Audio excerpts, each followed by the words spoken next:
Hello, good morning. तो हम लोग यहाँ पे करंट अफेयर करने वाले हैं। ठीक है। अभी जो रिसेंटली आरपीएफ का एग्ज़ाम हुआ उसमें जो करंट अफेयर पूछा गया है 24-25 से रिलेटेड। ठीक है। तो उस वही करंट अफेयर यहाँ पे हम लोग देखेंगे। ठीक है। इससे आइडिया लगेगा कि अगले आने वाले एनटीपीसी एग्ज़ाम में किस तरह का करंट अफेयर आ सकता है और उसके बारे में और भी डिटेल में देखेंगे। ठीक है। तो चलिए शुरू करते हैं। In which city of UAE, IIT Madras set to launch its first international flagship center for research, innovation and entrepreneurship as early as 2025? तो देखिए यहाँ पे 2025 से आया है क्वेश्चन। ठीक है। तो 2025 में आईआईटी मद्रास ने अपना पहला इंटरनेशनल फ्लैगशिप सेंटर रिसर्च के लिए यूएई के कौन से सिटी में लॉन्च किया है? तो क्या हो जाएगा इसका राइट आंसर? तो दुबई में लॉन्च किया। ठीक है। अपना पहला फ्लैगशिप सेंटर दुबई में लॉन्च किया। ठीक है।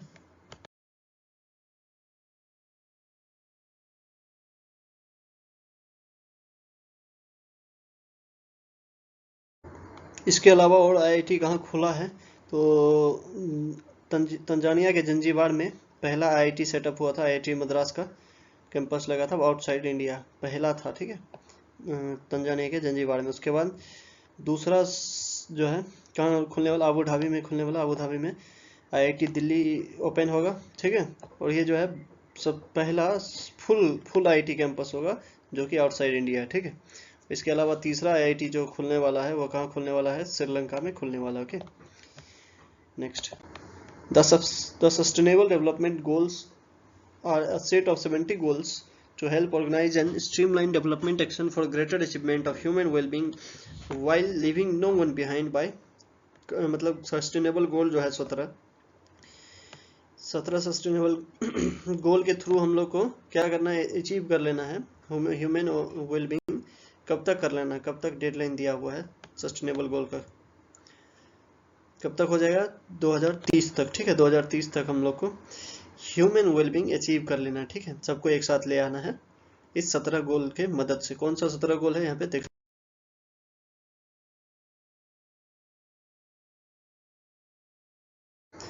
तो कब तक अचीव करना है इसको? 2030 तक। और ये कब यूनाइटेड नेशन का जितना भी कंट्री है सबके द्वारा एडॉप्ट किया गया था? 2015 में किया गया था। ठीक है। इसमें टोटल 17 गोल हैं। क्या क्या है? नो पॉवर्टी है, जीरो हंगर। ठीक है। बाकी सब यहाँ पे है, आप लोग देख लीजिएगा। इसको पूछ देता है कि तीसरा नंबर गोल कौन सा है। ठीक है। ऐसे करके क्वेश्चन आ जाता है कि ऐसे करके बोल देगा कि छठा नंबर गोल कौन सा है। ठीक है। ऐसे करके आता है तो इसको याद कर लीजिए। Okay. Next, in which of the following state did the 38th national game take place from 28 January to 14 February? तो कौन से जगह पे हुआ है 38th नेशनल गेम? तो कहाँ पे हुआ है? उत्तराखंड में हुआ। ठीक है। तो उत्तराखंड में हुआ है 38th। देखिए यहाँ पे 2025 का क्वेश्चन पूछा हुआ है। ठीक है। तो उत्तराखंड में हुआ है 38वां नेशनल।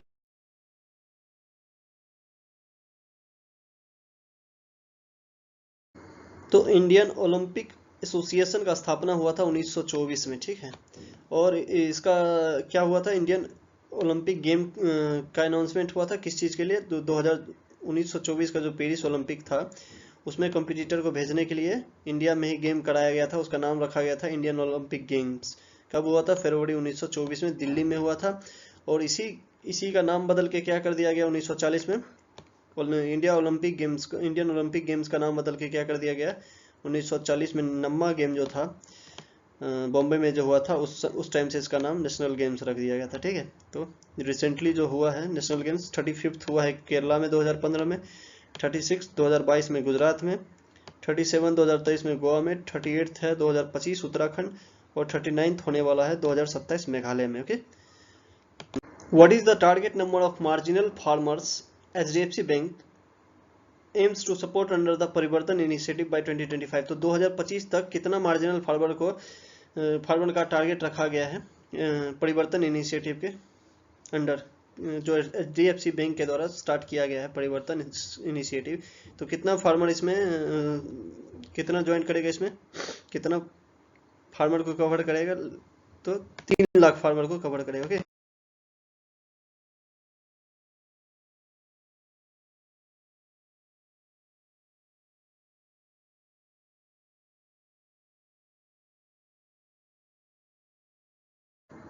तो HDFC बैंक के द्वारा जो परिवर्तन इनिशिएटिव लॉन्च किया गया है उसके अंदर क्या किया जाएगा, जो भी फार्मर है जिसका एनुअल इनकम 60,000 से कम है उसको बढ़ाने का कोशिश किया जाएगा परिवर्तन स्कीम के थ्रू। कब तक? 2025 तक। Okay.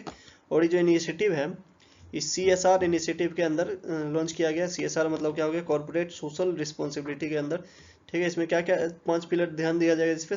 Skill development and livelihood enhancement पहला हो गया। दूसरा फाइनेंशियल लिटरेसी एंड इंक्लूजन। उसके बाद हेल्थ केयर एंड हाइजीन।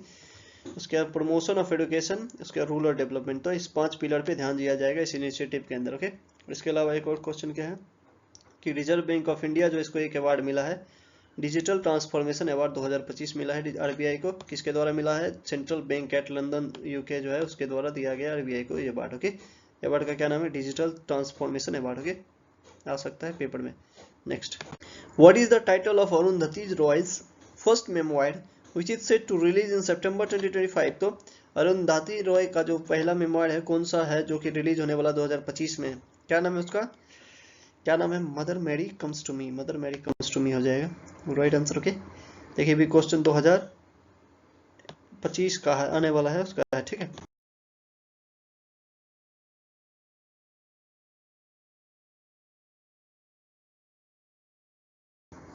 तो इसके अलावा अरुंधति रॉय का और कौन सा बुक है? The god of small things, the mystery of utmost happiness, the cost of living, an ordinary person's guide to empire, capitalism, ghost story. सब क्या है? अरुंधति रॉय का बुक है।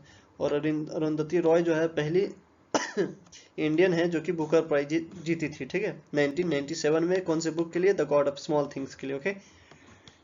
Next, the removal of calendar spread benefit on the expiry day in the derivative market as per SEBI's reform will take effect from.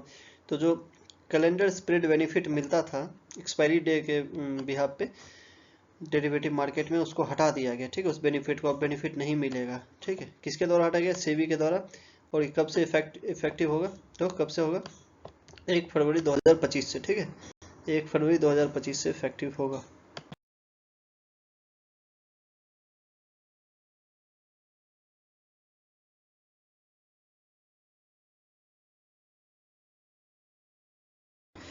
इसके अलावा और देखते हैं सेबी का स्थापना कब हुआ? एस्टेब्लिश हुआ है 1992 में हुआ है। ठीक है। स्टैट्यूटरी बॉडी के रूप में हुआ है। और इससे पहले नॉन स्टैट्यूटरी बॉडी के रूप में हुआ था 1988 में। ठीक है। स्टैट्यूटरी नॉन मतलब पहले नॉन स्टैट्यूटरी बॉडी मतलब कोई लॉ के आधार पे नहीं था। स्टैट्यूटरी मतलब लॉ के आधार पे कब स्टेब्लिश हो गया? 1992 में। इसके बाद इसका हेडक्वार्टर कहाँ है? सेबी का मुंबई में है। ठीक है। और सेबी के चेयरमैन कौन? अभी माधवीपुरी पूछे। Okay. Next, in February 2025 the government of India announced that the South Coastal Railway Zone is a new railway zone that will be headquartered in। तो नया रेलवे जोन घोषित किया गया है। ठीक है। बहुत ही इंपॉर्टेंट क्वेश्चन है। उसका नाम क्या है? South coastal railway zone. और इसका हेडक्वार्टर कहाँ होगा? इसका हेडक्वार्टर होने वाला है विशाखापट्टनम में होगा। ठीक है। विशाखापट्टनम हो जाएगा। ठीक।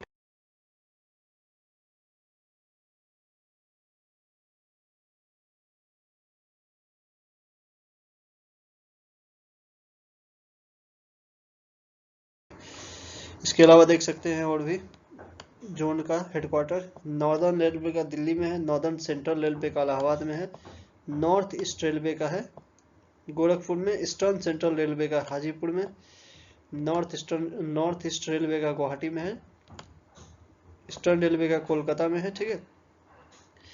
और इसके अलावा ईस्टर्न सेंट्रल रेलवे का है, इसको एक बार देख लीजिएगा। ठीक है। कहाँ कहाँ हेडक्वार्टर है।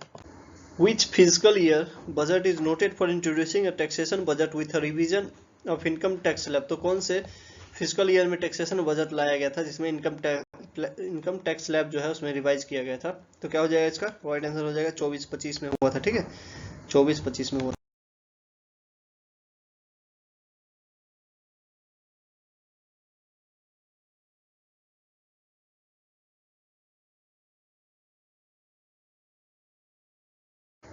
तो नया स्लैब जो है टैक्स रेट का, उसके अकॉर्डिंग जो भी 12 लाख तक का इनकम है, 12 लाख तक के इनकम में कोई भी टैक्स नहीं देना पड़ेगा। ठीक है।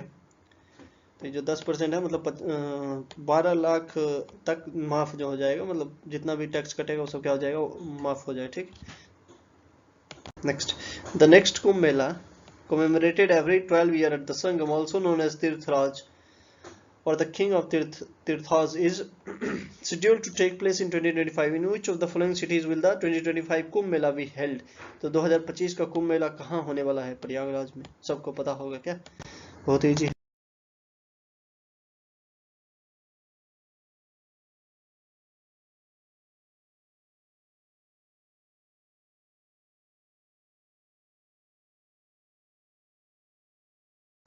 तो कुंभ जो है हर 12 साल पे सेलिब्रेट किया जाता है। कहाँ कहाँ किया जाता है? प्रयागराज, हरिद्वार, उज्जैन और नासिक में। क्यों किया जाता है? क्योंकि ऐसा कहा जाता है कि समुद्र मंथन जो हुआ था उसमें, समुद्र मंथन होने के टाइम जो अमृत निकला था, तो अमृत का जो बूंद जो है सब जगह पे गिर गया था, इसलिए यहाँ पे कुंभ मनाया जाता है। ठीक है। और ये जो अब की बार कुंभ हुआ प्रयागराज में, इसमें टोटल कितना रिकॉर्ड ब्रेकिंग आदमी आया था, कितना 66 करोड़ डिवोटी आया था इस कुंभ में। ठीक है। During which phase of the following period will phase 5 of the प्रधानमंत्री ग्राम सड़क योजना भी implemented? तो पांचवा फेज कब से कब तक इंट्रोड्यूस होगा, इम्प्लीमेंट होगा ग्राम सड़क योजना का? तो कब तक हो जाएगा? 2024-25 से 2028-29 तक इसका पांचवा फेज होगा। ठीक। तो देखते हैं कुछ ग्राम सड़क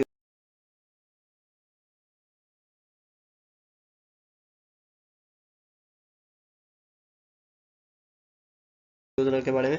तो कब लॉन्च हुआ था ग्राम सड़क योजना? 25 दिसंबर 2000 में लॉन्च हुआ था। ठीक है। क्यों हुआ था? कनेक्टिविटी प्रोवाइड करने के लिए। ठीक है। जहाँ पे अनकनेक्टेड हैबिटेशन है उस जगह पे कनेक्टिविटी प्रोवाइड करने के लिए। इसमें जब स्टार्ट हुआ था तो 90% जो है इसका कॉस्ट जो है नॉर्थ ईस्ट या हिमालयन स्टेट जो है उसका 90% कॉस्ट क्या करेगा? सेंट्रल गवर्नमेंट देगा, और बाकी सब स्टेट का 60% कॉस्ट जो है सेंट्रल गवर्नमेंट बियर करेगा। ओके। तो प्रधानमंत्री ग्राम सड़क योजना का पहला जो है फेज कब लॉन्च हुआ था? 2000 में। ठीक है। दूसरा फेज लॉन्च हुआ था 2013 में। ठीक है। और इसमें क्या टारगेट रखा गया था? 50,000 किलोमीटर का रोड बनाया जाएगा अलग अलग यूनियन टेरिटरी स्टेट में। ठीक है। इसके अलावा road connectivity project for the left wing extremism affected area के तहत RCPLWEA 2016, इसी के तहत एक प्रोग्राम लॉन्च किया गया था। किस चीज का connectivity? Improve the connectivity in left wing extremism effective district जो है उसमें कनेक्टिविटी बढ़ाने के लिए इस प्रोजेक्ट को लॉन्च किया गया था। और ग्राम सड़क योजना का तीसरा फेज जो है 2019 में लॉन्च किया गया था। ओके। इसमें 1,25,000 किलोमीटर रोड बनाने का टारगेट रखा गया था। ठीक। Next, which edition of the NDC courses at National Defence College is scheduled from 6 January 2025 to 28 November 2025? तो कौन सा एडिशन एनडीसी कोर्स का शेड्यूल किया गया है? कौन सा किया गया? 65th एडिशन शेड्यूल किया गया। ठीक है।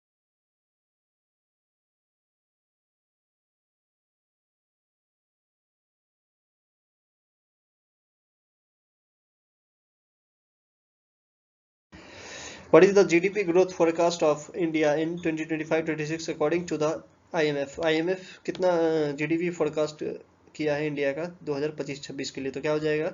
6.5 हो जाएगा। ठीक है। 6.5 किया है 2025-26 के लिए। सब पूछा हुआ क्वेश्चन है। ठीक।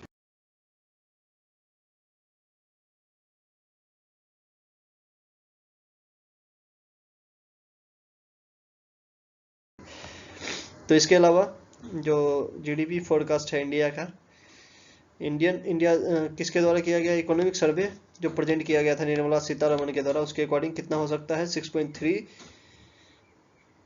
हो सकता है। 6.3 एंड 6.5 फिजिकल फाइनेंशियल ईयर, 6.3 से 6.8 के बीच हो सकता है। और वर्ल्ड बैंक के द्वारा कितना किया गया है प्रोजेक्शन? 6.7 किया गया है। और एशियन डेवलपमेंट के द्वारा 2024 और 2025 में क्या किया गया? 6.5% रहेगा। पहले क्या प्रेडिक्ट किया गया था? 7%, लेकिन अब इसको घटा के क्या कर दिया गया? 6.5% एडीबी के द्वारा। Okay. Next, what was the average median cash reserve ratio in India from September 1962 to 30 October 2024 तक की? तो क्या एवरेज कैश रिजर्व रेशियो रहा है? ठीक है। तो क्या रहा है? 4% रहा है। तो कैश रिजर्व रेशियो क्या होता है?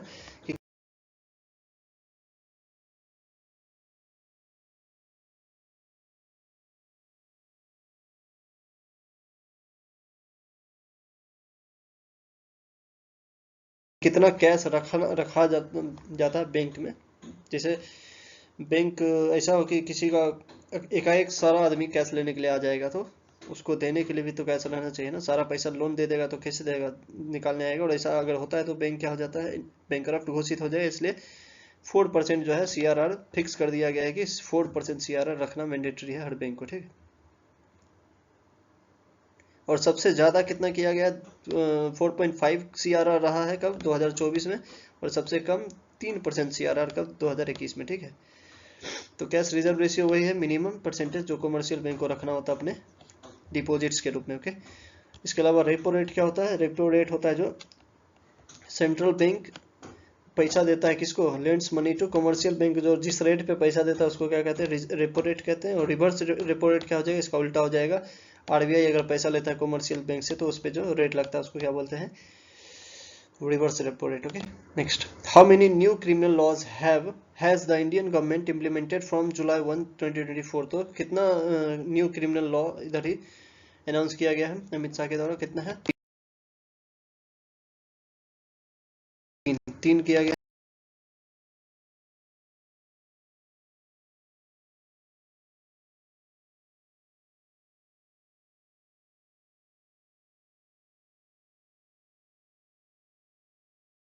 है। कौन कौन सा है, 3 है। पहला है भारतीय नागरिक सुरक्षा संहिता 2023, उसके भारतीय न्याय संहिता 2023, उसका तीसरा है भारतीय सांख्य अधिनियम 2023, ठीक है।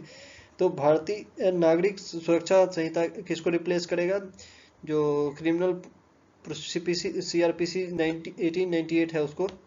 तो 1998 से ही लॉ जो था वही था, इसलिए क्या किया गया, इसमें चेंज लाया गया है। तो क्रिमिनल जस्टिस सिस्टम जो है इसको बदलने के लिए इस लॉ को लाया गया है। उसके दूसरा क्या है, भारतीय न्याय संहिता, इसमें किसको रिप्लेस करेगा, IPC कोड, IPC जो है 1860 उसको चेंज करेगा, ठीक है। और इसके बाद भारतीय सांख्य अधिनियम 2023 जो है किसको चेंज करेगा, replace Indian evidence act 1872। This new law aims to modernise the evidentiary framework, integrating contemporary standard and addressing the challenge posed by digital and electronic records। तो जो फिर एविडेंस जो एविडेंस दिया जाता है कोर्ट में, तो उसको उसमें बदलाव किया गया कि उसमें इलेक्ट्रॉनिक रिकॉर्ड या फिर जो डिजिटली भी कोई चीज़ है तो उसको भी शामिल किया जा सके एविडेंस के रूप में। नेक्स्ट, तो GM dash क्लींस the Chennai grand master 2024 title. तो कौन सा ग्रैंड मास्टर है जो कि चेन्नई ग्रैंड मास्टर 2024 का टाइटल जीता है, क्या हो जाएगा, अरविंद चिदम्बरम, ठीक है। अरविंद चिदम्बरम जो है वही 2024 का चेन्नई ग्रैंड मास्टर्स का टाइटल जीता, okay.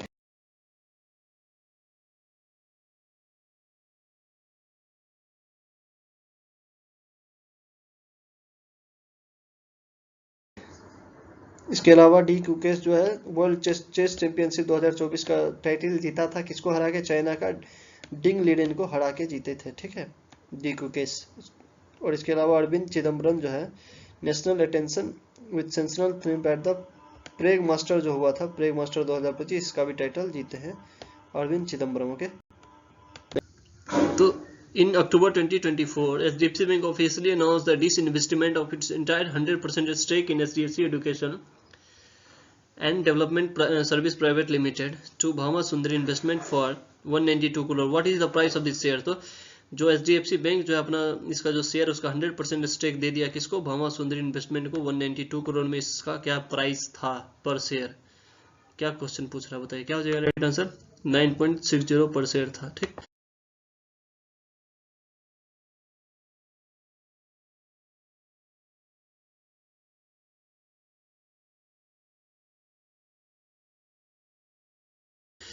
The Reserve Bank of India established an 8-member committee to develop a framework for responsible and ethical AI, free AI adaptation in financial sector in December 24। Who is the chairperson of this committee? जो committee बनाया गया है RBI के द्वारा, किस चीज़ के लिए, 8-member committee बनाया गया डेवलप करने के लिए framework for responsible and ethical AI adoption. तो रिस्पॉन्सिबल और एथिकल AI का एडॉप्टेशन हो सके फाइनेंशियल सेक्टर में, इसके लिए कमेटी बनाया गया था, 8 मेंबर कमेटी। उसका चेयरमैन किसको बनाया गया था, पुष्पक भट्टाचार्य को इसका चेयरमैन बनाया गया था, ओके।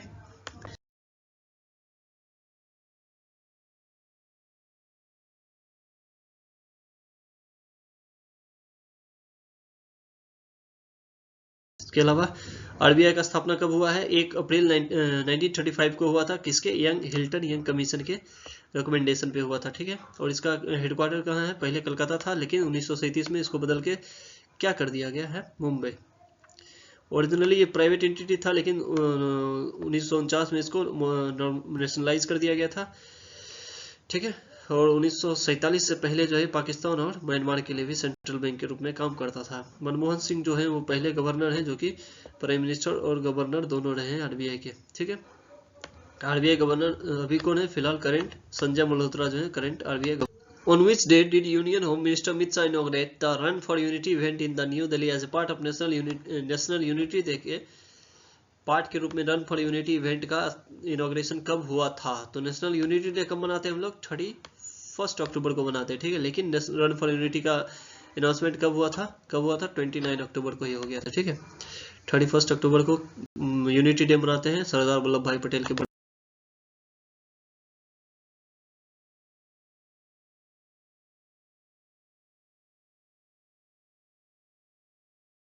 देखे शुभ अवसर पे, ओके। तो नेशनल यूनिटी डे मनाया जाता है 31 को। उसके रन फॉर यूनिटी कब शुरू किया गया है? 2015 से ही। ऑनर लिगेसी सरदार वल्लभ पटेल के लिगेसी को ऑनर करने के लिए, क्योंकि क्या सरदार वल्लभ भाई पटेल क्या किए थे? 550 प्रिंसली स्टेट को मॉडर्न इंडिया में मिलाए थे इंडिपेंडेंस के बाद, ओके। और अपना हमारे पहले होम मिनिस्टर या फिर डिप्टी प्राइम मिनिस्टर कौन थे? सरदार वल्लभ भाई पटेल। इनका जन्म कब हुआ था? 31 अक्टूबर 1875 को नाडियाड गुजरात में हुआ था, ओके। सरदार का टाइटल इनको कहाँ से मिला था? तो बारदौली सत्याग्रह में जो था, वहाँ की महिलाएं जो थी 1928 में बारदौली सत्याग्रह हुआ था, वहाँ पे जो महिलाएं थी उनको उसके सक्सेसफुल लीडरशिप के लिए वहाँ पे उनको सरदार का टाइटल दिया गया था, ठीक है। Next, which of the following edition of India Australia maritime security dialogue was held in 13 August 2024 in Canberra? तो कैनबेरा में कौन सा सिक्योरिटी डायलॉग, कितना नंबर का सिक्योरिटी डायलॉग हुआ था ऑस्ट्रेलिया में? तो कौन सा हुआ था? 6ठा हुआ था सिक्योरिटी डायलॉग, ठीक है, कैनबेरा में इंडिया और ऑस्ट्रेलिया को, ओके।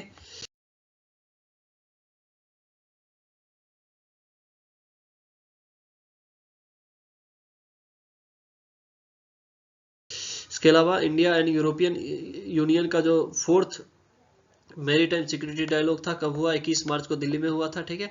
और इंडिया का first ever security dialogue India और मलेशिया के बीच में कहाँ पे हुआ है? दिल्ली में हुआ, ठीक है। जिसमें क्या अनाउंस किया गया है? Regional and global security concern को देखा जाएगा, रिव्यूइंग ऑनगोइंग सिक्योरिटी, अभी जो सिक्योरिटी चल रहा है ऑनगोइंग उसको भी रिव्यू किया जाएगा, या फिर डिफेंस या मैरीटाइम कोऑपरेशन है, सबको क्या किया जाएगा? रिव्यू किया जाएगा, ओके। किसके बीच हुआ था? पहला मलेशिया और इंडिया के बीच में न्यू दिल्ली में, okay. Next, which prominent Indian economist known for his role as chairman of Economic Advisory Council to the Prime Minister passes away on 1st November 2024 at the age of 69? तो 69 के as पे किनका death हो गया था, जो कि prime minister का इकोनॉमिक एडवाइजरी काउंसिल के चेयरमैन रह चुके थे? उनका क्या नाम था? उनका नाम था विवेक देबराय, ओके। विवेक देबराय का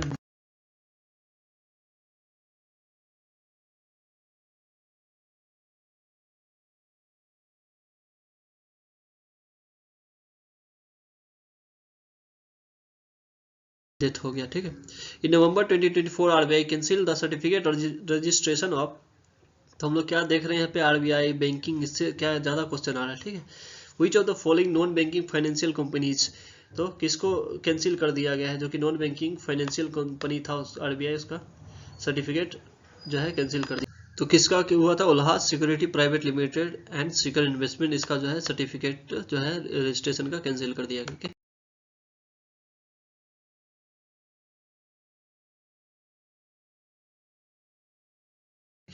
Which of the following countries signed a bilateral custom cooperation arrangement agreement in अगस्त 2024? तो कौन से कंपनी के बीच कस्टम कॉपरेशन अरेंजमेंट एग्रीमेंट किया गया है अगस्त 2024 में? तो क्या हो जाएगा? India and New Zealand.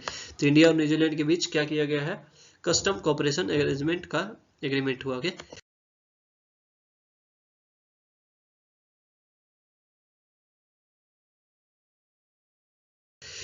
On 21st September 2024, the 4th Quad Leader Summit was hosted by President Joseph Biden, Wellington and Delaware which of the following areas was not focus for the Quad's initiative discussed during the summit. तो कौन सा area है जिसपे ध्यान नहीं दिया गया था समिट में? तो क्या हो जाएगा, मिलिट्री डिफेंस कोऑपरेशन जो है इस पे ध्यान नहीं दिया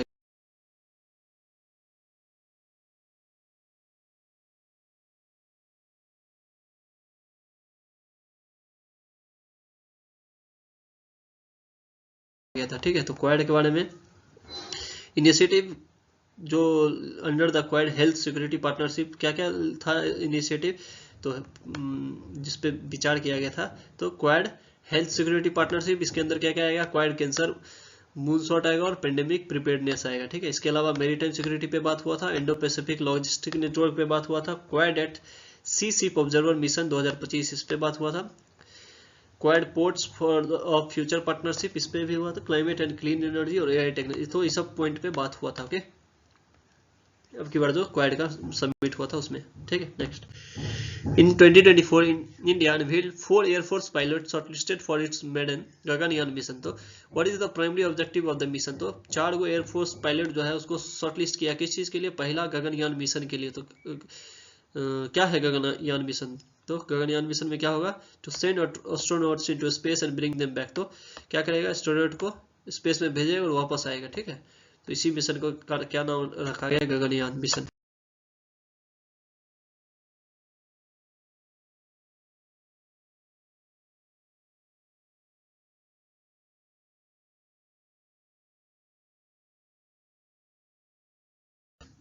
तो गगनयान मिशन जो है 3 दिन 3 डे मेन मिशन होगा तो लोअर अर्थ का ऑर्बिट है जो कि 400 किलोमीटर है, उसमें 3 मेंबर को भेजा गया जाएगा और वापस उसको लाया जाएगा।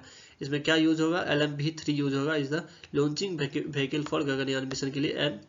LMV-3 लॉन्चिंग व्हीकल रहेगा इस मिशन के लिए। ओके, नेक्स्ट, और अलग अलग इसका जो है डिफरेंट फेज में भेजा जाएगा। पहले इंटीग्रेटेड एयर ड्रॉप, पहले एयर ड्रॉप किया जाएगा, उसके बाद टेस्ट व्हीकल मिशन भेजा जाएगा, फिर पैड अबॉर्ड टेस्ट भेजा जाएगा, अनमेन्ड फ्लाइट भेजा जाएगा, उसके बाद तो इतना सारा प्रोसेस होने के बाद मेन्ड फ्लाइट भेजा जाएगा इस मिशन के through. Okay, next, omni active health technology acquired E innovate bye life in 2024। What is the E innovate bye life known for? तो ई इनोवेट कंपनी जो है क्यों जाना जाता है, किस चीज के लिए जाना जाता है?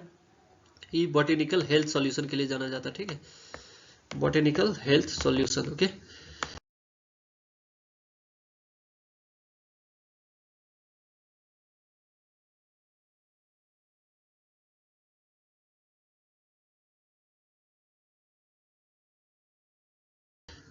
तो ई इनोवेट कंपनी जो है एक क्या develop and supply innovative clinically proven active ingredient for dietary supplement, functional food and medical foods, focusing on proprietary clinically research botanical ingredient for health solution. तो ये सब चीज को बनाता है कंपनी और बेचता है। ठीक है, innovate bye life is a private company incorporated on 8 दिसंबर 2009 को इनकॉर्पोरेट हुआ है और 2024 एक्वायर्ड और 2024 में इसको क्या किया कर दिए, क्या ओमनी एक्टिवेट हेल्थ टेक्नोलॉजी के द्वारा ई इनोवेट बाय लाइफ को एक्वायर कर लिया गया। ओके, तो हम लोगों ने यहाँ पे जो अभी रिसेंटली RPF का एग्जाम हुआ था तो उसमें जो भी करंट अफेयर का क्वेश्चन पूछा गया था उसको डिस्कस किए हैं। ठीक है, तो अभी हम लोग 25 का जो करंट अफेयर था उसको किए और थोड़ा सा 24th का किया है।